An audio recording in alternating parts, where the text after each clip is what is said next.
Señor presidente, recién estuvo casi 2 semanas en cuarentena. ¿Cómo se encuentra? Me encontraba bien antes y me encuentro bien ahora. No llegué a contagiarme, pero después de 2 semanas de confinamiento puedo decirle a todo el mundo que hagan lo posible por evitar la cuarentena. Es bastante pesado. Estoy feliz de poder volver a ver a la gente en persona. Francia ha vuelto a ser escenario de crímenes terribles. ¿Cómo se explica que suceda algo así en Europa? Es evidente que nuestro sentir está primeramente con los familiares y a ellos van dirigidas nuestras condolencias. Pero creo que es momento de que toda Europa, y no solo Francia, condene este brutal acto de violencia, así como las motivaciones islamistas que hay detrás. Es lo que corresponde hacer y es lo que han hecho muchos en Europa.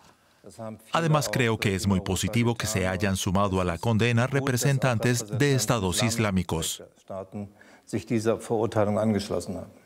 ¿Teme usted que Alemania pueda ser escenario de atentados similares?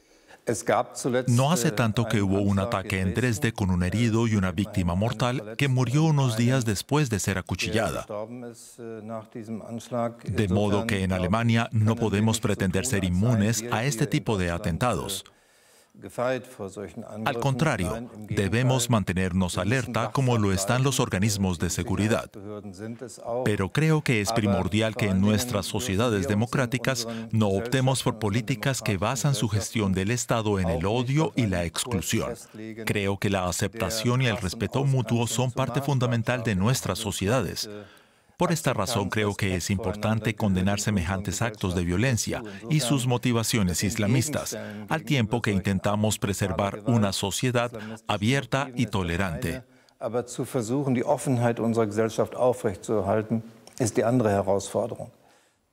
Ha hablado antes del papel de las asociaciones musulmanas. ¿Qué papel cree que juega en todo esto la escalada verbal del presidente turco Erdoğan? Es evidente que no resulta de ayuda en absoluto. Solo puedo esperar que no haya quienes se sientan alentados a cometer actos semejantes por la escalada retórica que hemos presenciado últimamente.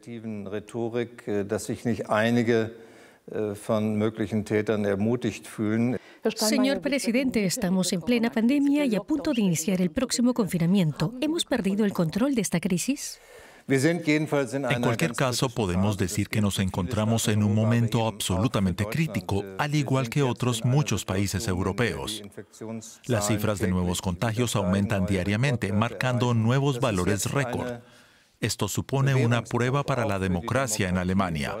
O conseguimos reducir significativamente el número de infecciones con los recursos de los que disponemos, o perderemos el control de la situación. En realidad estoy seguro de que lograremos contener el virus nuevamente. Con estas duras medidas se vuelve a plantear la cuestión de qué pesa más, la salud de las personas o sus derechos y libertades. Estoy seguro de que la mayoría de la gente sabe que este esfuerzo ahora es necesario para no sufrir lo que están viviendo algunos de nuestros estados vecinos, que ven sus hospitales sobresaturados, con pacientes altamente infecciosos esperando en los pasillos o incluso sin llegar a ser atendidos. Lo fundamental ahora es evitar el colapso del sistema sanitario. Y creo que eso lo entienden las personas. Y aún así, en toda Europa está aumentando la oposición a las medidas impuestas. ¿Cree que los políticos están haciendo que cada vez más personas apoyen teorías conspirativas o incluso a grupos radicales? Eso es evidente. Cuanto más dura una pandemia, y esto lo sabemos por crisis sanitarias anteriores, más crece la presión sobre la gente y las críticas hacia las restricciones. Pero el número de personas que creen que las medidas son adecuadas o incluso demandan restricciones más duras está aumentando más rápido que el de sus detractores. Así que puedo decir que no me preocupa tanto el número de detractores como la actitud con la que argumentan. Apenas veo comunicación posible entre aquellos que creen que todo es correcto y quienes prefieren ignorar el peligro del coronavirus o incluso rechazan de pleno las restricciones. Yo mismo he intentado juntar en una mesa a defensores y detractores. Se puede lograr en formatos pequeños. Pero es cierto que a una mayor escala, la comunicación se torna cada vez más difícil.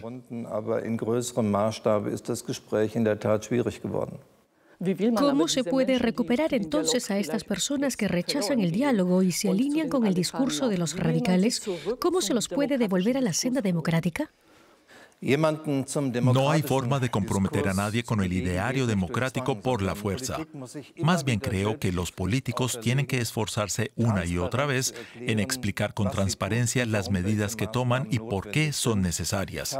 Tengo la impresión de que con el creciente número de infecciones, también crece la presión sobre aquellos que dicen que esto apenas es una gripe común y acusan a los políticos de alarmismo innecesario.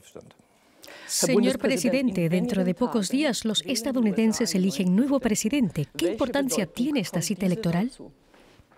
Está claro que la mayor importancia es para los propios estadounidenses, pero las elecciones del 3 de noviembre tienen implicaciones globales. Espero que tras los comicios e independientemente de quién gane, Estados Unidos recupere la capacidad de trazar un futuro para el conjunto del país. Para nosotros, como europeos, creo que es importante también entender que podemos aportar a esta relación transatlántica con nuestro proyecto europeo, basado en la integración y la cooperación. Aunque no lo hayamos visto en los últimos tiempos, confío en que la vocación europeísta vuelva a aumentar. Suponiendo que se produzca un cambio en la Casa Blanca, ¿podrán restablecerse las buenas relaciones transatlánticas? Creo que los europeos y especialmente los alemanes debemos ser conscientes de que la situación en Estados Unidos ha cambiado. Con el fin de la Guerra Fría, Rusia dejó de ser la principal amenaza para este país. Ahora los peligros para su seguridad proceden de otras regiones del planeta, por lo que naturalmente se ha producido un cambio de orientación. Esta nueva orientación política centrada en China y Asia Oriental comenzó ya antes de Trump, aunque no con la agresividad con la que se maneja hoy en día el conflicto con China. ¿Qué implica esto para la política alemana? Estoy absolutamente convencido de que en este asunto lo primero es reconocer que nuestro interés nacional está en Europa. La crisis del coronavirus ha mostrado lo importante que es la colaboración a nivel europeo. El pasado julio, los jefes de gobierno de la Unión tomaron la resolución, inesperada para muchos pero valiente, de crear un fondo de reconstrucción europeo de tamaño considerable. Yo veo esfuerzos colectivos europeos, como en el desarrollo, producción y distribución de una vacuna, o como en las ayudas transnacionales que se producen en el marco de la pandemia, cuando un hospital de una región fronteriza se ve desbordado y el del otro lado de la frontera aún dispone de recursos. Europa está aprendiendo de esta crisis y espero que ese efecto pedagógico se mantenga, pero invertir en Europa es una de las tareas que creo Alemania siempre debe cumplir. Señor Steinmeier, las relaciones con Rusia han tocado fondo por asuntos como el reciente envenenamiento de Alexei Navalny. ¿Le preocupa esto? Me preocupa el envenenamiento de Navalny, pero también otros muchos temas. Por supuesto, me refiero a la anexión de Crimea, contraria al derecho internacional. Me temo que en Moscú no han entendido realmente la consternación que causó no solo en Europa del Este, sino en todo el continente. Lo que pasó a continuación no ha contribuido a una mejoría, con la creciente presión ejercida en Rusia sobre los opositores, que hace que algunos teman por su vida, o incluso que la pierdan, como en el caso del asesinato del Tiergarten o en el de Navalny.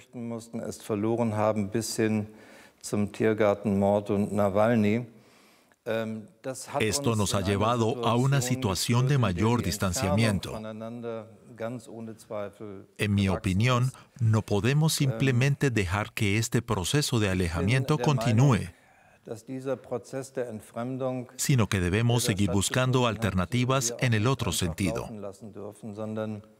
Nuestra historia y nuestra situación geográfica, con Rusia como vecina, lo hacen necesario. Aunque también insisto en que no es posible hacer cambios unilateralmente, sino que para ello se necesitan también voluntad y comprensión por parte rusa. Suena como si apenas las hubiese. En mi opinión, muy poco, desde luego. Los cambios en Estados Unidos, Rusia y China muestran la importancia de que Alemania asuma más liderazgo. ¿Hasta qué punto está preparada para ello? En este país necesitamos entender la importancia del papel de Alemania en Europa. Si nosotros invertimos en Europa, otros también lo harán. Debido a nuestra situación geográfica y a nuestra historia, tenemos la responsabilidad de construir los puentes necesarios entre el este y el oeste de Europa, más allá de los malentendidos y fisuras que se han producido en los últimos años. Pero aún más importante es entender que también debemos invertir en política de seguridad europea. Esto significa reforzar la Unión Europea por una parte, pero también el peso de Europa en la OTAN.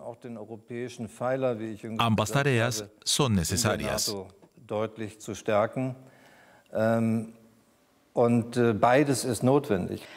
Señor Steinmeier, el próximo año hay elecciones generales en Alemania y con ellas concluye la era política de Angela Merkel. ¿Supone la marcha de la canciller federal una pérdida de influencia para Alemania, tanto en Europa como a nivel internacional? En principio, eso es lo que suele suceder. Cuando alguien lleva tantos años al frente del gobierno, tiene la posibilidad de acumular experiencia política. Y lo que es más importante, de construir una red de contactos con todos los estados europeos y también de otros continentes. Quien quiera que sea su sucesor tendrá que comenzar de nuevo. Desde luego no tendrá fácil estar a su altura, lo que no implica que el sucesor o sucesora en cuestión no logre alcanzar una influencia similar con el paso de los años. Pero no lo tendrá fácil. Tiene razón sobre la dimensión del legado de Merkel. Señor presidente, muchas gracias por la entrevista. Gracias a usted.